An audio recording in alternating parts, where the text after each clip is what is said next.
Well, welcome back to the Healthy Christian Leader Show here. And Garth Williams is with me here in the studio. And we're having a conversation of work-life balance for the life of the leader. And this is an excellent conversation. Garth, thank you so much for joining us today. And Garth is Associate Executive Minister and Director of Leadership Development for the Canadian Baptist of Atlantic Canada. And we were talking about work-life balance and workaholism. It's out there. Leaders struggle with that. We talked about why. If you want to connect with the first half of the conversation, please do. It was just excellent. But Garth, if leaders want to break the pattern of workaholism, how do we go about doing that? Yeah, I think the first thing is to really be able to identify it. And so, if as a healthy leader, I begin to recognize that my life is out of balance, or as an unhealthy leader, I recognize that my life is out of balance and that something needs to be changed and augmented to kind of address that. I think the first thing is to identify that and then try to understand the why. How did I get here? How did this happen? And so I think part of that is getting help with someone to be able to ask the right question, helping you to be able to ask the right question, whether that's a counselor, a spiritual director, a life coach. But it's really kind of trying to understand, um, you know, how did I arrive at being a workaholic? We don't all start out that way. Like we're Right. we're kind of born into this world. Kind of, I think, as we've talked in the previous session, there's a propensity to either be a doer or to be a with Jesus person. And so I think that it's identifying that and trying to understand the why and get to the questions of what led me to this place, that this has become such a driving force for my identity. I think the other thing is then to move into how do you restore balance? How do you set time aside to be with Jesus? If that's out of balance, how do we recreate that space where we're spending time with Jesus? And for me, that's a rhythm of reading and praying and journaling. For others, it may be hiking or spending time in silent retreat. Whatever that might look like, it's finding that rhythm and that balance of reconnecting with Jesus and being in his presence so he can shape our heart, that he can formulate his passion and instill in us again the mission that he's called us to. I think then there's a confession element to it as well. When we enter into a phase of workaholism, it impacts the lives around us tremendously, and it creates an incredible amount of hurt and pain and dejection. If we're choosing work over our family, if we're choosing church over our family consistently and regularly, then there's some confession that needs to take place with those around us, and to be able to ask forgiveness and to enter into that.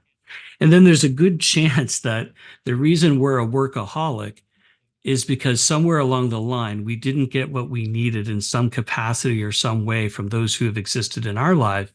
And there's a need for us to find a way to forgive them. To be able to find that space and that place to release that if in some way we were harmed or neglected or didn't quite get what we had hoped that we were getting or expecting, then I think that we need to find a way to be able to find that space and that place to grant forgiveness and to release that, so it doesn't have such a grip and a hold over our identity and shaping our behavior. And then I think the last thing I might put out there would be, I think there's a need to submit to accountability. That in our lives, it's easy within Christian circles. We talk a lot about accountability, but we practice very little accountability. And I think that we're all just kind of going, we're all busy. There's all lots to do.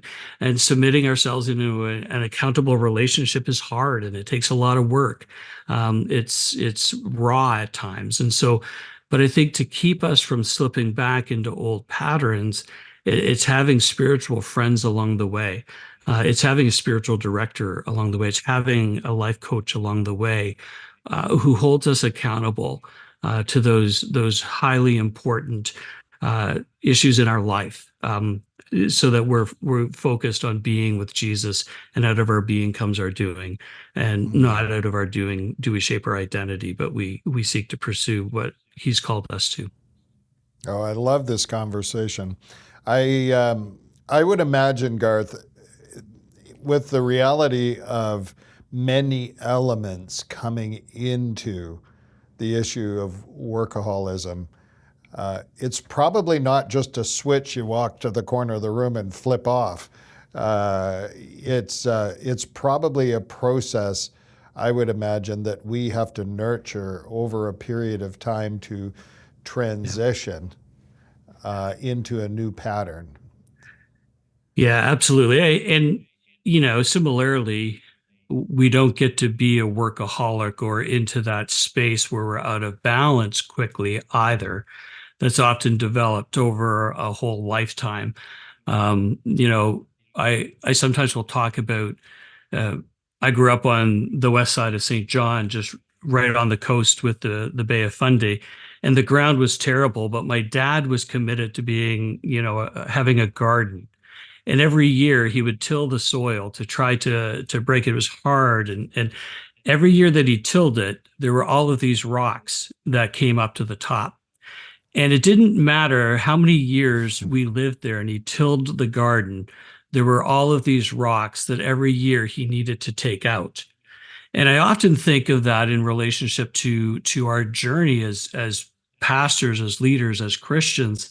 Um, that these rocks are continually coming up in our life, and these rocks are those stumbling blocks, or those pieces of relationship that are broken, or they're these pieces of disappointments in ourselves and in others, whatever the issues might be that we walk along, and that they create and build into our lives our shaping and our identity of the being versus the doing. And that as we go along that, we're going to have to start addressing those rocks. And some of those rocks are going to be easy to get out, but some of them are big boulders, and they take time and they take care and they take working with people who know more than we do, in terms of that, to be able to help us ask the questions, address the hurts, and move into a deeper dependence on the Spirit and in relationship to Jesus. And so it takes this time and this effort to begin to work through those pieces of our lives that are causing us to stumble or to Mm. trip over, that have led us into this place where we're out of balance and we're unhealthy, and we've turned to our work to somehow assuage that pain. And yeah, it doesn't happen overnight. And left unchecked, it can be disastrous to the relationships around us. It can be devastating to marriages. It can be horrendous on relationships between moms and dads and their kids. And so it's just so important that we kind of see this as the long haul and not a short, quick fix, when we recognize that we're out of balance, and we need to take those intentional steps to put ourselves at the feet of Jesus to begin the process. Well, and that's such a good point. Relationships can be damaged around us. You know, a husband wife relationship needs to be nurtured. Yeah. Love is something that has to be cultivated and cared for and nurtured and worked on. I'm sure that workaholism would put marriages at risk, would it not? Yeah, this whole notion of being versus doing. When you're 24, 25, 26, you don't understand the accumulative damage that can come and have when you're 55. And in the work that we've done, in trying to understand patterns and trying to understand, how pastors wind up in such broken relationship that they're having, affairs, which is a big part of what's kind of driven kind of my understanding and my desires working in that world. And it's the workaholism takes a toll on the family unit. And, in many respects, I think we're designed to kind of walk together and to share the load of life and responsibility of life, that we're workmates together. And when we don't have that support or feel that we've got that support, we turn to the work to kind of fill that. But then when the work no longer fills that, we turn to other places, and other addictions to assuage the pain and the hurt, and to escape from the difficulty that we may be experiencing. And the reality for us that I've seen is that many of those whose lives are being wrecked by marital affair, um, they're generally 55 and older. It's not those who are 35 or 40. And it typically comes out of their pain, and they'll have an affair with someone who's 15 to 20 years younger than them. And, it often happens at that point, we would say, when an empty nest experience occurs and the husband and the wife realize that there's not a lot left in the marriage, because, one of them has sold out to workaholism and have really neglected the family unit. Mm. Well, such a vital topic, and so many leaders dealing with situations like these. I'm glad we're having this conversation. This is so helpful. How has working in these realms influenced your perception of what a healthy leader looks like? Yeah. I guess the first thing I would say is that I've learned that what appears successful doesn't always mean healthy. And so I think I don't look to whether it be numbers or size of building or number of staff to indicate that, oh, the leader of that organization must be healthy. So that's the first thing that I've learned, is that it's not about what we represent or what to the world around us indicates whether or not that we're healthy. I think I now look for, people who are exhibiting, Galatians 5, fruit of the Spirit, that they're loving, they're joyful, they're kind, they're patient, they're faithful, they're self-controlled. Um, I mentioned earlier about dealing with the rocks in their lives, that they're people who are down on their knees digging the rocks out, and are doing the heavy and hard work to deal with the cumulative brokenness and pain and hurt that we all bring into life. That they're engaging with a counselor or a spiritual director or a life coach to be able to kind of say, how did I get here, and what do I now do to kind of address some of those broken pieces. I think a healthy leader I now perceive as somebody who understands the depth of depravity that we all can fall into if we get out of balance. That they're not arrogant enough to kind of say, "Oh no, that would never be me," but they approach it in a really honest place of kind of saying, "Gosh, I know that could be me, and I need to make sure that I put the boundaries in place, that I'm being with Jesus, so that my heart is attuned to His things and not the things of the world." I think they're self-controlled. As I think in a world of chaos and volatility, um, healthy leaders are those who bring a non-anxious presence into the conversation. Um, you know, I don't think, Dwight, it's any secret that in many of our Christian circles today, there are great divides over very important issues, and it's very difficult to have conversations, because there seems to be that volatility that we see in culture, that chaos that we're seeing in culture is being brought into the conversations around our churches as they try to wrestle through big and significant issues.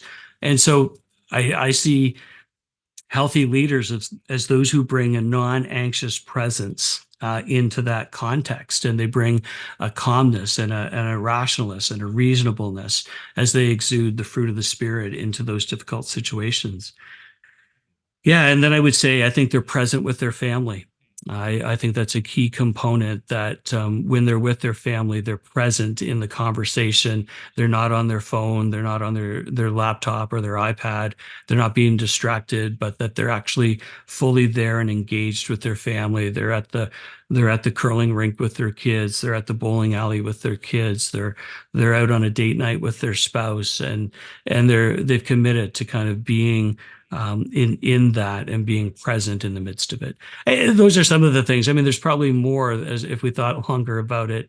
I think those are some of the things that when I think of how I perceive a healthy leader now is someone who's committed to being with Jesus, and out of that being is forged their doing. Garth, this has been a fantastic conversation. Just loved it so much. And if there's someone listening to the conversation right now and you're looking for more resources, you can go to our YouTube site or one of our podcasts and listen for more. Garth, I'm really hoping that we can have more conversations like this. This has been just excellent today. And so we'll have you back again at another time, but thank you for sharing your journey. Thank you for the lessons you've been learning as you've been diving into this whole area of study and ministry. This has been great. I was just going to say, Dwight, thank you for having me. It's, I appreciate so much the work of Aaron Ministries and the difference that it's making in the lives of our pastors, not only in Nova Scotia, it's reaching us here in New Brunswick as well. And we're grateful for the work that God's called you to. Okay, well, let's do this again soon. Absolutely. All right. So we'll see you next time on The Healthy Christian Leader. Thank you for joining us today. Well, thanks for joining this conversation. I trust that you were encouraged and challenged by the stories and experiences that were shared today. Would you join us next week? You can find new episodes weekly in video form on the Aaron Ministries YouTube page and in audio form wherever you get your podcasts. Aaron Ministries is an interdenominational network of friends in ministry with a mission to foster healthy Christian leadership. Check out our website, aaronministries.com, for more information and resources and on how you can donate to our ministry and potentially start a healthy Christian leader gathering in your area. Until we meet again, may you experience the Lord's blessing, grace, and peace. I'll see you next week.